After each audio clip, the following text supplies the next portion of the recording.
Good morning. The committee will come to order. It is an honor to be leading the member day for the first time as chairman of this committee. And as all of you know, I'm a proud Marine Corps veteran, and it's a privilege to lead the committee on behalf of my fellow brothers and sisters at arms. As I said before, this is not a duty I take lightly. All of us owe a debt to those men and women who served and those who continue to serve our country. Over the past few years, we have made great bipartisan improvements to make it easier for our veterans and their families. This is a trend I plan to continue. But achieving real success for the men and women who raise their right hand and serve our nation is not a mission that can be done alone. We must work together to address the issues that affect the veterans in all 50 states and territories. They deserve no less.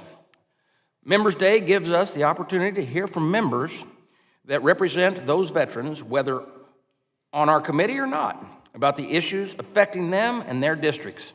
Every member of Congress has veterans in their district, and we want to ensure every veteran's voice is heard as we work to improve the delivery of care and services of our veterans. A veteran in Washington may not face the same obstacles as a veteran in South Carolina.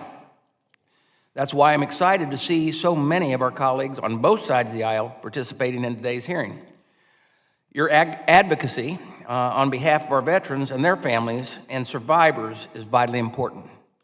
And we appreciate you taking the time to come to the committee today and share your ideas. I'm eager to hear from you about the solutions and proposals you have to ensure our veterans have the opportunity to live out the American dream. Right now, the ranking member is not here, but when he does get here, we will recognize him for his opening statement. But right now, we do want to recognize the first panel, which testifying before us today, on who we have. We have Derek Kelmer from Washington, and Representative Pat Ryan from New York, and Keith Self, who's a part of the committee, will also be testifying. So Representative Kelmer, you are recognized for 5 minutes to deliver your testimony. Thank you, Chairman. Appreciate the time, appreciate you taking the time to listen to members. I wanted to take this time to discuss a bill that I've introduced called the Housing America's Veterans and Ensuring They Have Needed Services Act, or as we call it, the Havens Act. I've been honored to partner with our colleague from South Carolina, Representative Mace, in leading this bipartisan effort. We've got a serious problem with veteran homelessness in our country. Right now, over 37,000 of our brave veterans are without a home. Despite veterans only constituting about 6% of our total population, they make up 8% of those experiencing homelessness. And it's tough to see these folks, many of whom are battling challenges including things like post-traumatic stress disorder or social isolation or substance abuse, also not having a roof over their heads. Obviously, the pandemic only exacerbated these issues, revealing that our system for assisting homeless veterans often falls short, and that's where our Havens Act steps in. This legislation proposes a shift away from some of the traditional congregate care facilities, which unfortunately during the pandemic were proved to be disease hotspots, towards the creation of tiny home villages. It's not just about the homes. These villages will also provide essential wraparound services on site, including counseling and job training and financial management. This model has proved to be successful. Residents gain a sense of security and independence, while the available services cultivate a caring community, equipping individuals with the support that they need to secure permanent housing. We've seen this model work in areas throughout the country. Importantly, these communities see fewer residents return to homelessness than conventional shelters as well. So the Havens Act calls for a 6-year pilot program through the VA's existing grants and per diem program. We'll allocate 5 grants totaling $10 million each to construct these tiny home villages. And the funding comes from the current GPD budget, filling in its case management gaps and expanding access to crucial resources for veterans. It's not just about housing, it's also about sustainable housing. Preference will be given to grant applicants who use energy-efficient building materials, things like cross-laminated timber. Plus, the Act mandates improved tracking of outcomes for homeless vets, ensuring that we continue to focus on those who may otherwise be overlooked. We want to make sure if this is a pilot program that we actually do the evaluation to make sure that it works. Secretary McDonough said it best when he stated that the term homeless veteran should not exist in our vocabulary. And this bill, our Havens Act, is a leap forward in trying to make that a reality. So I urge the committee's support of this legislation and appreciate you taking the time to hear me out. Thank you. Thank you, Mr. Gilmer. We appreciate that. Mr. Ryan, you're recognized for 5 minutes. Thank you, Mr. Chair, and thank you in absentia to Ranking Member Takano for providing us with the opportunity to testify today. I also just want to thank and appreciate my colleague, Mr. Kilmer. I couldn't agree more, and certainly have seen similar programs in our district work very effectively. Mr. Chair, as you and all members of the committee develop policies for the 118th Congress, I encourage you to draw from a principle that I learned as a young military officer. I'm sure that you can appreciate, and many others through their service. We have to get resources closest to people on the ground that understand what's happening in the community, that have those relationships, and are able to come in and fill gaps in our current systems. So I have 3 points and ideas that I want to put forward to that end. But I believe that that is where we will close some of these gaps when it comes to transition and employment, mental health and suicide, addiction, and so much more. The first point is fairly straightforward. In my district, which is New York's 18th district, north of New York City and south of Albany, in the Hudson Valley region, we are on the seam between 2 major VA centers in New York City and in Albany, but extremely far from both, and making it very difficult in a rural and ex-urban area to have transit. Last year, veterans in my district faced confusion, uncertainty, frankly, anger and frustration as reforms that were initially instituted as part of the VA Mission Act threatened to close our VA Medical Center at Castle Point. Proudly, I stood with veterans from across the community to say that it's unacceptable that we would lose this facility, particularly given that that would mean folks that are already often driving an hour plus would now have to drive 2+ hours to get the care that they need as part of our VA system. This at a time that we're seeing population actually increase and more veterans come to the region north of New York City. As I know you agree, as well as the ranking member, our veterans deserve to know that the care they receive at Castle Point in the Hudson Valley will be there not only tomorrow and next month, but in the years to come, so that they can have that peace of mind.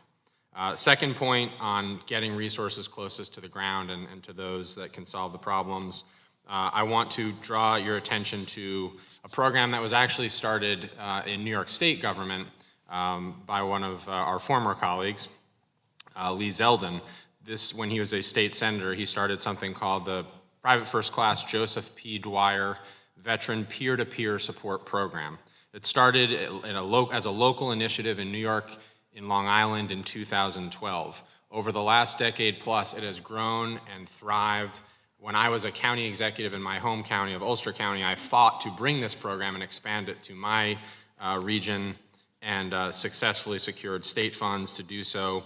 This is an exact example of a program that plugs the gaps, offers peer-to-peer counseling for veterans suffering from PTSD or TBI, and any other reintegration issues. I encourage the committee to now look at the federal level at legislation to expand what has been a successful program now statewide, federally, through the PFC Joseph P. Dwyer Peer Support Program Act, which has been introduced now and is working its way through the committee with bipartisan support. This is actually run by a group that I know well of fellow veterans at the Hudson Valley National Center for Veteran Reintegration. These are all veterans themselves that pour their heart and their soul into taking care of veterans and filling the gaps. And we have seen firsthand, and we don't have time to share the stories, but moving stories of saving lives through this outreach and this grassroots initiative. So I encourage the committee to move that bill forward as quickly as possible. Finally, I want to commend other similar initiatives that the committee and the Congress has undertaken to really flow funds to these VSOs and other nonprofits and community groups that have shown the ability to innovate, to be creative, to fill these gaps, and to close that sort of last mile to support our veterans. I want to commend the Staff Sergeant Fox Suicide Prevention Grant Program, proud that one of my counties, Dutchess County, New York, was one of the first grant recipients of that. That has been going extremely well. Commend that program. Would love to see it expanded and continued. And my closing point is these groups need to know that they don't have to fight every year for these funds, that they can plan, that our veterans will have the support. And so I'm out of time. I appreciate the time, and I appreciate you and the ranking member's commitment to our veterans. Thank you. Thank you, Mr. Ryan. And Mr. Self, before I recognize you, I'm going to recognize the ranking member for an opening statement. Well, thank you, Chairman Boss, for your courtesy. I don't have much more to say than I really appreciate our annual bipartisan Member Day hearing, and look forward to hearing all of the ideas that we have from both sides of the aisle. And I yield back. Mr. Self, you are recognized for 5 minutes. Thank you, Chairman Bost and Ranking Member Takano. I do this as a 25-year veteran, and I share an alma mater with my colleague across the aisle, Mr. Ryan. So thank you for being here today. Thank you for the opportunity to address my bill, the U.S. Congressman Sam Johnson Memorial VA Clinic Act. This bill would rename the VA outpatient clinic located in Plano, Texas, after Congressman Johnson. It is an honor to follow in his footsteps in Texas Congressional District 3, and I'm honored to present this today. Prior to his 27 years as a congressman, Sam Johnson was a member of the U.S. Air Force for 29 years, where he served as director of the Air Force Fighter Weapons School and flew the F-100 Super Sabre with the Air Force Thunderbirds Precision Flying Demonstration Team. And he was a decorated fighter pilot, 75 combat missions. He was a member of the Thunderbirds as well, and I believe that he flew the slot with the Thunderbirds. While flying over North Vietnam in April 1966, his plane was shot down. He suffered a broken arm and back.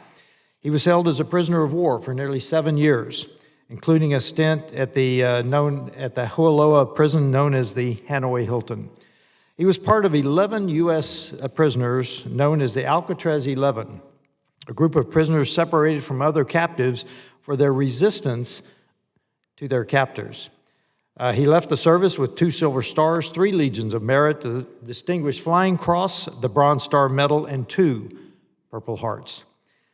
After his release in 1973, he returned home, established a real estate business, but in 1985, he began his service in the Texas House of Representatives until he was elected to this House in 1991. He retired in 2018. During his time in Congress, he sat on the House Ways and Means Committee, and he received the Congressional Patriot Act in 2016. I believe that was the inaugural Congressional Patriot Act.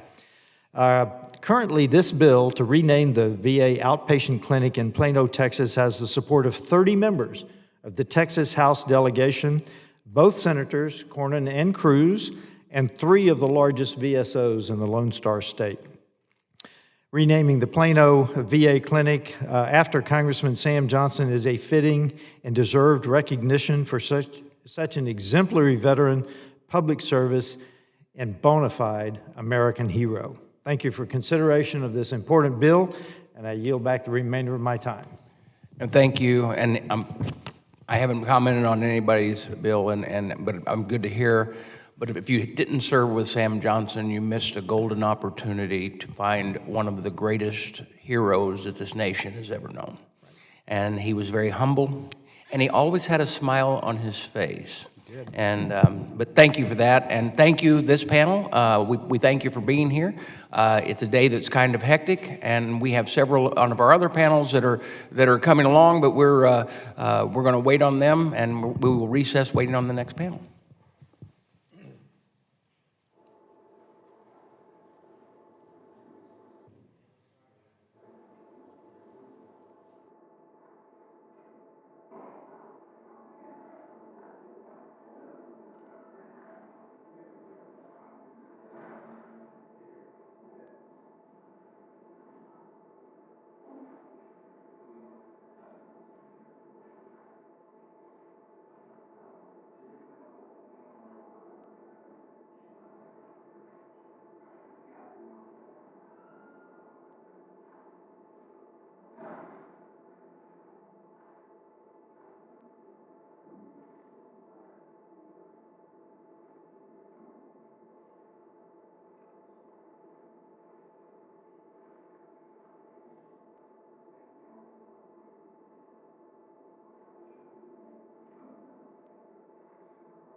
So we are going to go ahead and kind of shift the order around a little bit, and so that with the members that are here do have the chance. Representative Crockett, if you would like to come forward, we would be glad to hear your testimony at this time.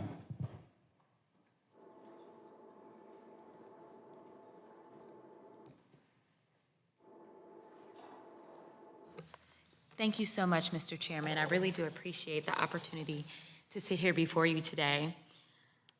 I want to say, first of all, that I am grateful for all of our service women and men and what they've done for our country.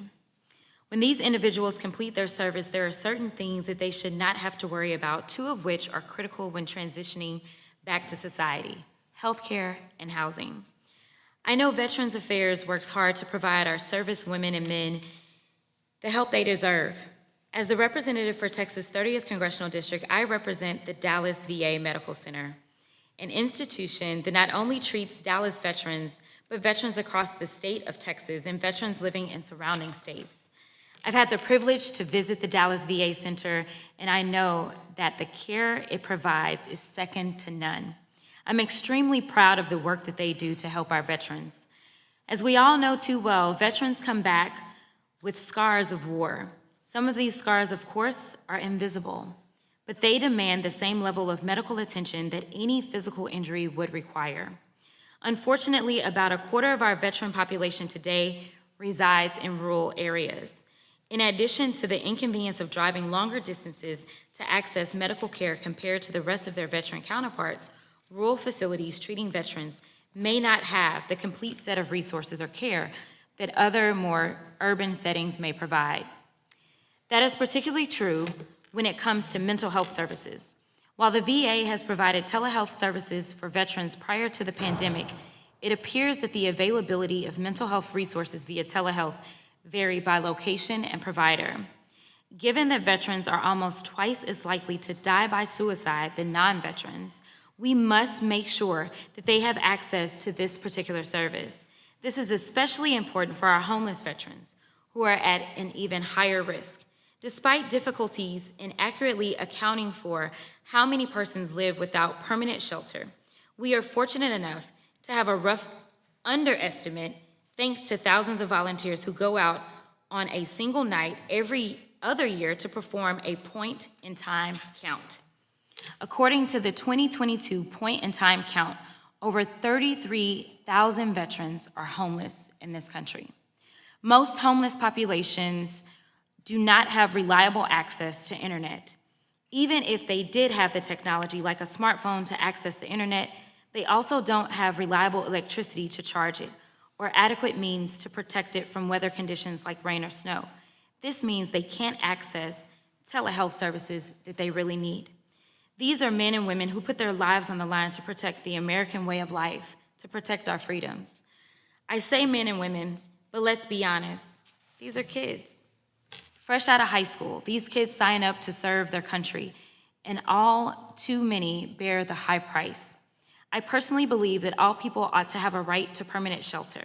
However, I think everyone can agree that if anyone deserves a place to call home, it's our returning veterans. Not only is this unfathomable indignity we are allowing them to endure, but it puts their lives at risk. It should come as no surprise that when you don't know where you're going to lay your head at night, when you don't know when or where you'll have your next shower or next meal, it's harder to get a job. If you remember nothing else today, what I want everyone in this committee room to know is what I want every American to know, is the physical and mental toll that the lack of permanent housing has on our veterans. Homeless veterans were almost twice as likely to die than housed veterans. This committee has to do more. In the cities experiencing acute lack of housing, where so many of our homeless vets live, we do not have to sit idly by. Many of these cities have a VA clinic that are under our jurisdiction. Over the last few years, many individual clinics have gone above and beyond to try to house every veteran they can. We must follow this lead. As an easy start, we could have the VA staff work as service coordinators and advocates for veterans to take advantage of the existing resources. This, of course, means ensuring the VA has sufficient discretionary funding to achieve these goals. Or we could fully lean in and have the VA building housing for veterans with wraparound services to secure employment, treat addiction, and more. The point is, we must do something. This nation owes a debt to our returning service members. This committee is responsible for every veteran struggling with mental health and a lack of permanent housing. I look forward to working with my colleagues to ensure that all veterans have access to care that they need and the comfort of a place called home. It's the least that we must do. Thank you so much. Thank you, Representative Crockett. Ms. Ramirez, you are recognized for 5 minutes. Thank you, Chairman Boston, Ranking Member Takano. We're really grateful that you're convening a Members Day where I get to speak to you about the importance of supporting our student veterans. This critical issue needs your attention now more than ever, as too many of our nation's heroes are not getting the support they need and they deserve. Student veterans often face financial difficulties, academic challenges, mental health issues due to their service in the armed forces, and those issues can become even more harder to deal with without proper support for our veteran population. And it's up to us, all of us in the room today, to ensure that every single student veteran receives the assistance they need so that no one gets left behind. Early this Congress, I was proud to introduce H.R. 1767, the Student Veteran Benefit Restoration Act, which includes Republican-approved amendments to establish an across-the-board process for student veterans to restore their GI Bill education benefits in qualifying instances, such as when a student veteran has been defrauded by an educational institution. In April, this bill passed with bipartisan support during our Economic Opportunity Subcommittee markup. This bill reflects years of bipartisan advocacy led by the members on this committee and the student veteran community, including advocates like Student Veterans of America and Veteran Education Success, who have been unfairly impacted by a long-standing inequity in the law. Our veterans have rightfully earned their GI Bill benefits. Let me repeat that. Our veterans have rightfully earned their GI Bill benefits, and they should rightfully be restored when bad actors have targeted our vets to make a profit off of them. They deserve our support for their academic aspirations, and our bill seeks to provide that support in a meaningful way. And that's why today I urge the committee to continue all efforts to support this crucial legislation and bring H.R. 1767 to the full committee during our next markup to guarantee that my constituent voices, like Carrie, like Christopher, Andy, Brian T., and Brian W., are all heard. I'm committed to advancing this bill forward urgently and have prioritized listening and working across the aisle with my Republican colleagues to make critical compromises to ensure that this bill reflects the committee's bipartisanship commitment to veterans and have earned the support of the Hispanic Association of Colleges and Universities, Veterans Education Success, and Student Veterans of America. So what I ask today is that you join me in supporting our student veterans and passing this bill with the Republican-inspired amendments. Let us work together for a brighter future for all our veterans and our nation. And thank you. With that, I yield my time back. Thank you, Chairman. Thank you, Representative Schreier. You are recognized for 5 minutes. Thank you for being here. Thank you very much, Chairman Bost, and thank you, Ranking Member Takano, for the opportunity to testify before your committee about the needs of our veterans and how we can better meet them. We have over 500,000 veterans in Washington State, with roughly 50,000 in the 8th District. And I firmly believe that if you devoted your life to serving our country, then it is our responsibility to make sure you receive the best service and care possible. As a physician, I mean that quite literally. Access to care is of utmost importance to me. I was proud to stand with my colleagues last Congress and vote for the honoring our promise to address comprehensive toxics as, or honoring the PACT Act, which is now law. This means that over 3.5 million veterans exposed to toxic substances during their service will get the health care that they deserve. My ask at this point from the committee is oversight. I've heard concerns in my district about how to get enrolled to receive this care. I've heard concerns about whether we have workforce readiness to meet the increase in patient demand. And I know that there's work being done on the ground in my state, including a focus on hiring and the creation of a performance dashboard, which allows for transparency. Patients can see the types of claims newly available to them and the wait times associated. I stand ready to support efforts like this and make this transition as smooth as possible, and I'm happy to work with you. We need to make sure that everyone eligible is covered, and please, please consider me a partner in this effort. Now, it's not just the physical health of veterans that we need to be concerned about. It is also their mental and behavioral health.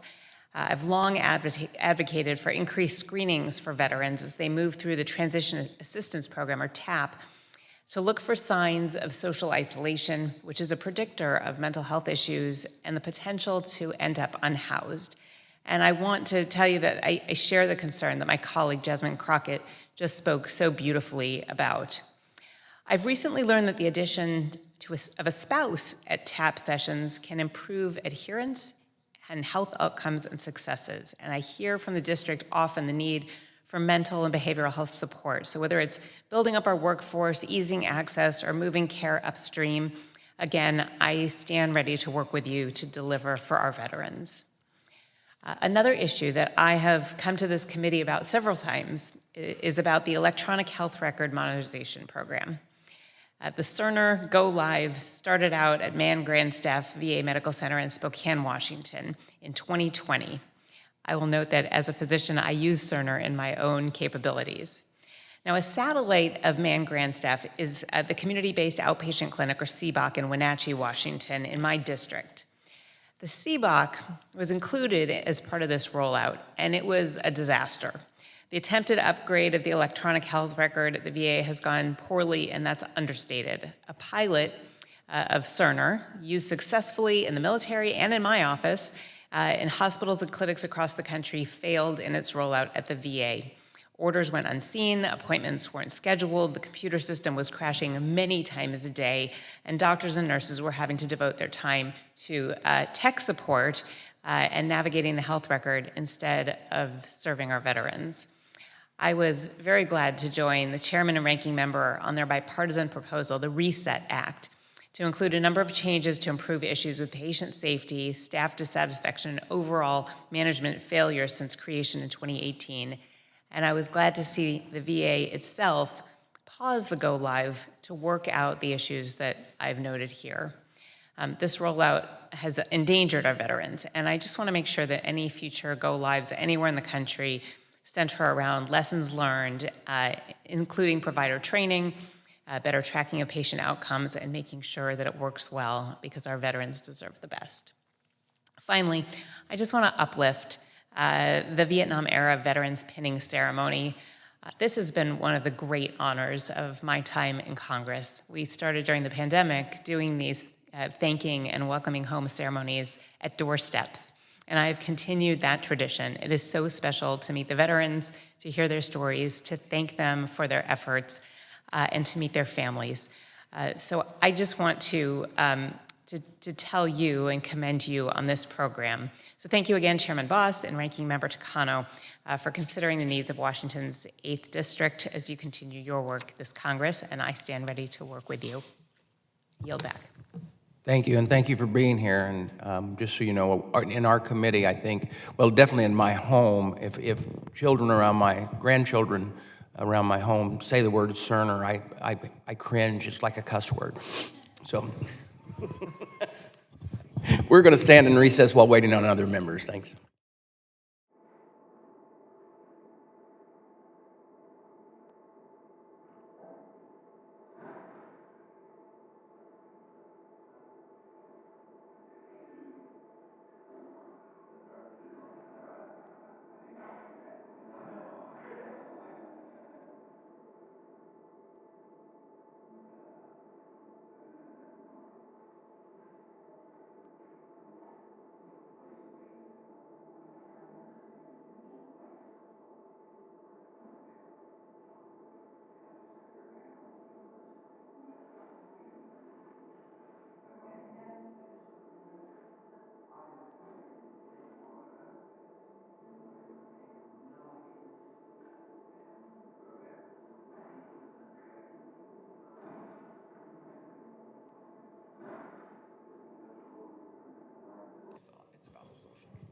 Yeah.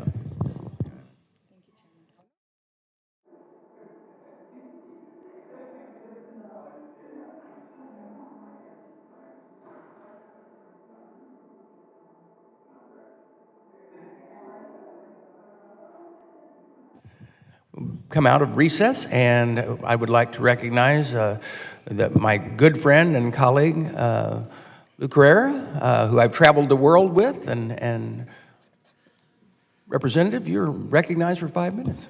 Mr. Chairman Bose, first of all, I want to say it's an honor to appear before you as chairman of this Veterans Affairs Committee, one that I served with honor in the past.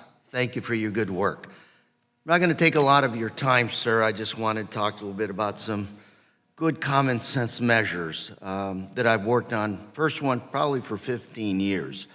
When I was chair of the Veterans Affairs Committee in Sacramento, California, as a state senator, one of my goals was to listen to veterans, to ask them, what is it that you need from us as government? Slowly, quietly, but firmly, I started getting a stream of veterans that said, we suffer from PTSD, we don't want those pills, we prefer cannabis. And so throughout the years, I've worked on the VA essentially doing research into what cannabis is good for and what it's not good for. It's not up to Lou or to us to determine what our veterans need or want. It's up to them to tell us what they need. And the vast majority of veterans, in my opinion, are using cannabis. And all my legislation asks for is for the VA to do some research into what is cannabis good for and what is it not good for. We're simply asking the question, and we want the VA to answer the question. That's what H.R. 1003, H.R. 1003 asks to do, essentially mandating that the VA do the research. And I don't like mandates, but we've asked the VA to do this for a number of years now. I get it. There's more important things out there, but this is important for our veterans, and I just ask for your strong consideration, sir, of this legislation. Simple, straightforward. Give the veterans what they want. And Mr. Chairman, my second ask is, of course, another one, which is to honor some of our veterans that served our country with honor, that have been honorably discharged, who are not U.S. citizens. A lot of these veterans come back from battle. I met one of them that was on 10 tours in Afghanistan. Came back with a lot of challenges. He was a green card holder. Of course, what happened to him happens to a lot of veterans. He got in a fight, got his green card pulled, and was deported. So now he lives in another country, Mexico, and the only time he can return is when he dies. Because once you're dead, since you're honorably discharged, you have the right to be buried in a national cemetery. But you can't come back before you die. And our legislation, Takano Correa, will be considered, hopefully by this committee. It's a common sense one. You know, all those that served our country and have been willing to pay the price, many made the ultimate sacrifice and many others have given a lot. We should respect them as well and give them the opportunity to live in this country. Those are my two asks, sir. And if you have any questions, thoughts, more than happy to work on these pieces of legislation, sir. As always, I know you serve your veterans well, and I appreciate the opportunity, appreciate you coming and giving testimony today, and we thank you for that. And each one of those will definitely be considered, and we'll take everything you've said to note. Thank you, and just in my, the general here and myself are also working some other legislation, and we hope you'll consider that one. It's not my legislation, but I'll let him tell you a little bit more about it. I'm going to extol the virtues of your leadership. Thank you, General Bergman. Thank you, Lou. And General, you are recognized for 5 minutes after you just came in. Fresh off NDAA. Thank you, Mr. Chairman. As a member of this committee, I am grateful for the opportunity to discuss two of the most pressing issues facing veterans in the committee today. First, private assistance in veteran disability applications and the VA accreditation reform. Earlier this year, I introduced the Plus for Veterans Act, H.R. 1822, along with my dear friend Lou Correa of California and my fellow committee member Nancy Mace of South Carolina.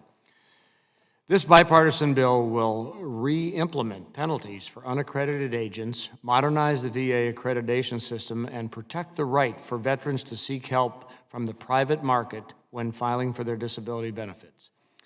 As a representative of the VFW stated before the Disability Assistance and Memorial Affairs Subcommittee on March 29th of this year, quote, "If a company is able to be accredited or their individuals are able to be accredited, then they are part of the VA oversight, and the VFW would support that."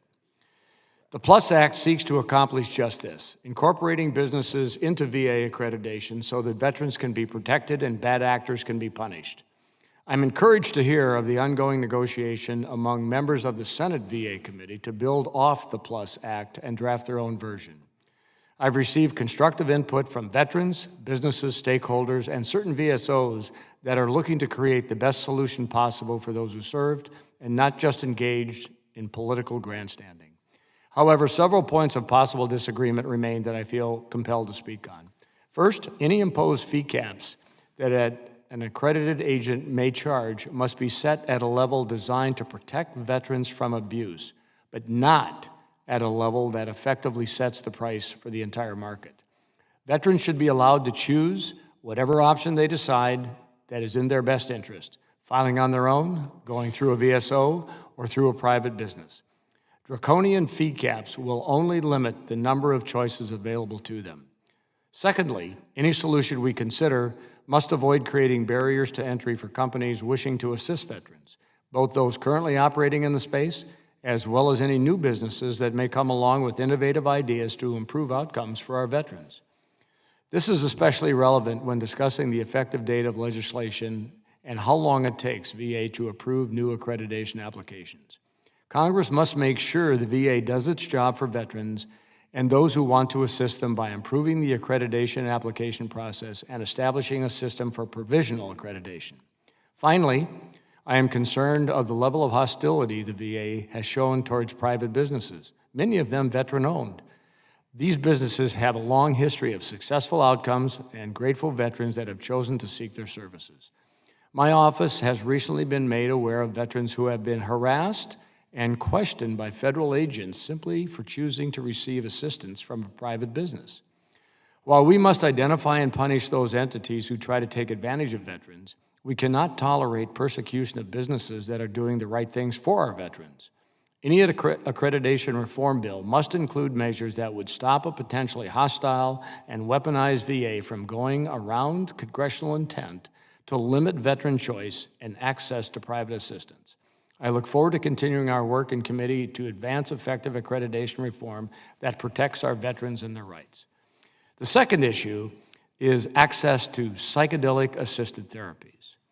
These breakthrough treatments, and I repeat, breakthrough treatments offer an extremely promising opportunity to address the ongoing suicide and mental health epidemic among service members and veterans, with thousands of success stories so far in treating PTSD, depression, and addiction.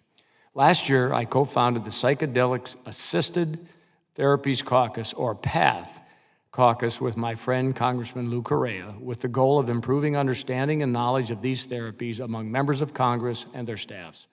Yesterday, I had the opportunity to support Congressman Luttrell's amendment to establish a DoD study on psychedelic therapies as part of the NDAA. Today, I am calling for the VA and the House VA Committee to do their part. I'm glad the committee has begun to place a greater focus on these breakthrough therapies, including through the recent Health Subcommittee Roundtable. I'm very grateful to Chairman Bost for attending the recent PATH Caucus briefing, where we heard several Navy SEALs and a couple of Marines share their stories and experiences with psychedelics, the very positive stories. The House VA Committee must now focus on furthering VA research into psychedelics, training mental health professionals in the VA system to utilize these new therapies successfully, and to ensure veterans have access to them once they receive FDA approval. Those who risk their lives in defense of our country deserve positive and fulfilling lives, and the federal government has the responsibility to assist them in their endeavor. Again, I am grateful for the opportunity to speak on these issues today, and I look forward to continuing our work on the House VA Committee under Chairman Boss' leadership to get the best possible outcomes for all of our veterans. Thank you, and I yield back. Thank you, General, and I do thank you for your leadership on these new programs that hopefully will find a cure for the post-traumatic stress. Thank you. Representative Yakum, welcome to committee, and you're recognized for 5 minutes. Thank you, Mr. Chairman. Thank you for giving those of us who are not members of the VA committee the opportunity to present our priority issues to you and to your committee. Veteran care transcends district and party lines. All of us want to ensure the best care for those who risk their lives to defend our freedoms. I've only been in Congress for a few months, but the large number of veterans in crisis is quite alarming. I hosted a veteran town hall in early May, and mental health was the most discussed issue. Veterans said local VA mental health care was disorganized, short-staffed, and plagued by long wait times. In the wake of these jarring reports, I sent an inquiry to the VA Northern Indiana Healthcare System, or VANIX, inquiring about their mental health appointment wait times, staffing, as well as other information. VANIX responded that it has 18 mental health related vacancies. Mr. Chairman, that's far too many. I'd like to enter both my letter and the response from VANIX into the record. Without objection. Thank you, Mr. Chairman. To put a face on this acute problem and the impact that it has, I want to share the story of one of my constituents, Sergeant Ted Grubbs. Ted served honorably in the Indiana Army National Guard as part of Operation Iraqi Freedom in 2008 and 2009. After returning from duty, he was diagnosed with service-connected complex PTSD and complex TBI. On April 22nd, Ted experienced a severe mental health crisis. He was sitting on his couch and decided to put a pistol into his mouth. Thankfully, Ted put the pistol down, but only after realizing it was the day before his daughter's birthday. Ted did the right thing, and he reached out to a medic he served with. After this incident, everyone, including the VA, acknowledged that Ted required in-person appointments only, but the soonest the VA could get him in person was June 26th, 2 months later.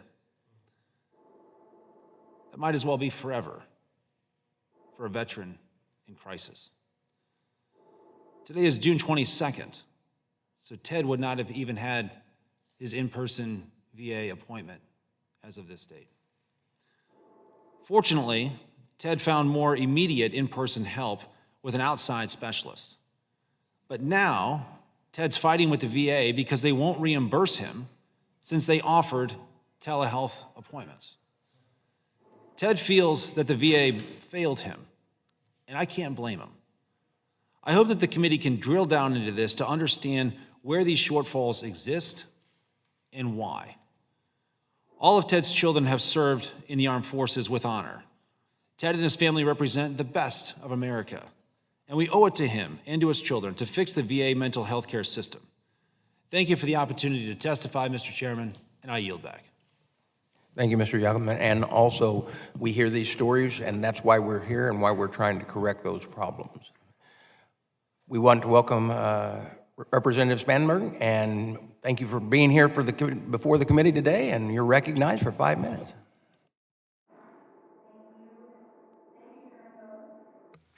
Thank you, Chairman Bost. Thank you, the ranking member, and members of the committee for the opportunity to speak this morning, a bill that I care about very, very deeply.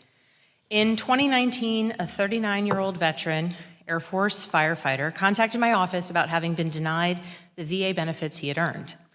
Mike Lesick served as an Air Force firefighter, deploying twice to the Middle East, and after coming home to Powhatan County, he proudly served in his local volunteer fire department as a chief fire inspector at Fort Lee. Mike was diagnosed with multiple myeloma, an aggressive and rare type of cancer that attacks the body's plasma cells. But when he went to the VA for care, he was told that the VA would not cover treatment costs for his illness because they do not recognize the service connection between military firefighting and deadly diseases like Mike's. However, studies show that these firefighters are more likely to suffer certain diseases and chronic illnesses due to the harsh nature of their work.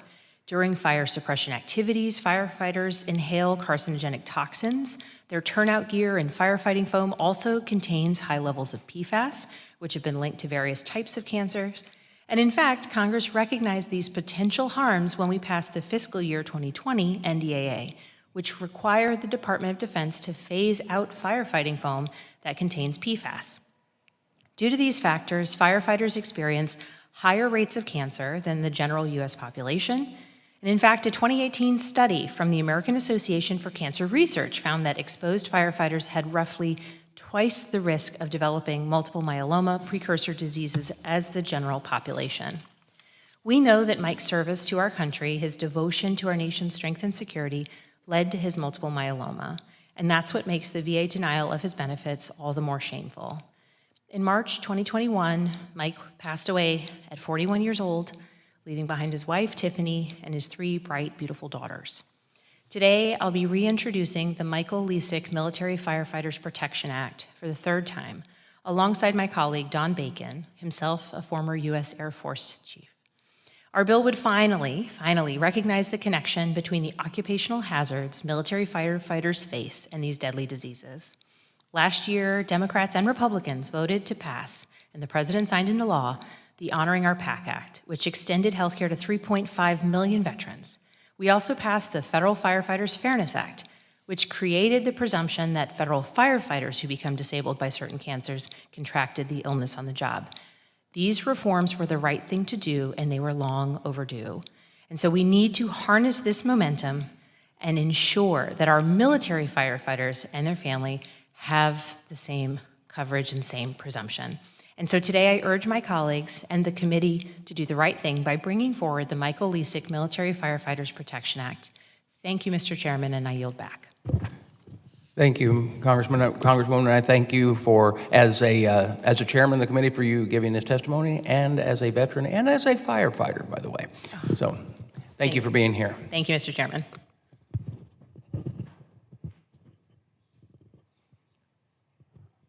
Mr. Sorensen, welcome to the committee, and you are recognized for 5 minutes. 17th Congressional District, and our veterans who call Western Illinois home. Thank you, Chairman Bost and Ranking Member Takano, for allowing me the opportunity to testify here today. We all owe a debt of gratitude to the men and women who served our country honorably.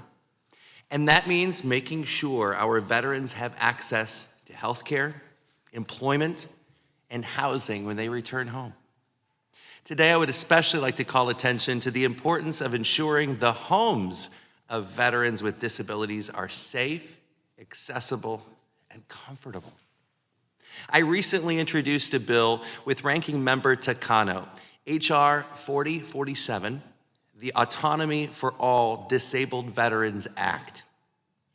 It would increase financial assistance to veterans and active duty service members for medically necessary home improvements and structural alterations. Specifically, my bill would increase the VA's Home Improvements and Structural Alterations Grants, a program that provides financial assistance to eligible veterans for home modifications to improve their accessibility, such as installing guardrails or lowering sinks and countertops. While the cost of materials and labor has risen by 40% over the past decade, the grant rates have not been updated by Congress since 2009. Currently, the lifetime limit for HISA grant is $6,700 for veterans with service-connected disabilities and $2,000 for all other veterans, especially the elderly with non-service-related conditions. Our bill removes the disparity between service and non-service connected conditions and increases the lifetime limit to $10,000 for disabled veterans. It would also index the benefit amount to inflation to keep those rates current.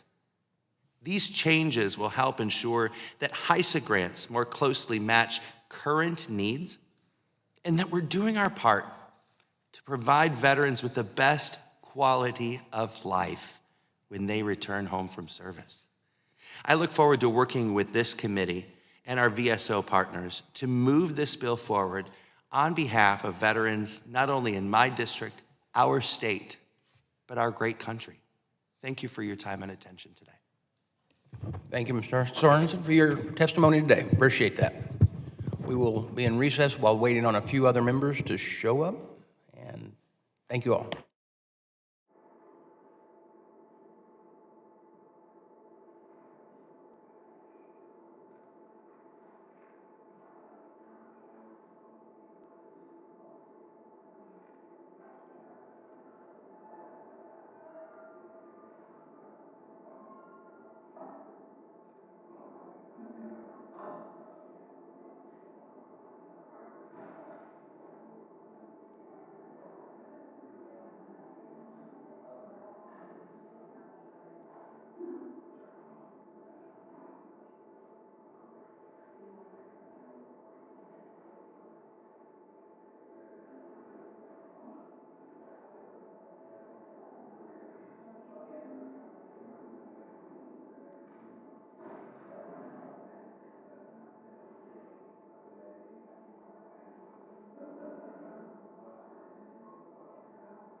So for everyone's attention here, we are back in for just a moment. All other members have contacted us, told us there will be no more ones that will be coming forward to give testimony. We want to thank the ones that were here to give testimony today. And with that, I ask unanimous consent that all members shall have 5 legislative days in which to revise and extend their remarks and include any extenuous material. Hearing no objection, because I'm not objecting, so ordered. This hearing is now adjourned.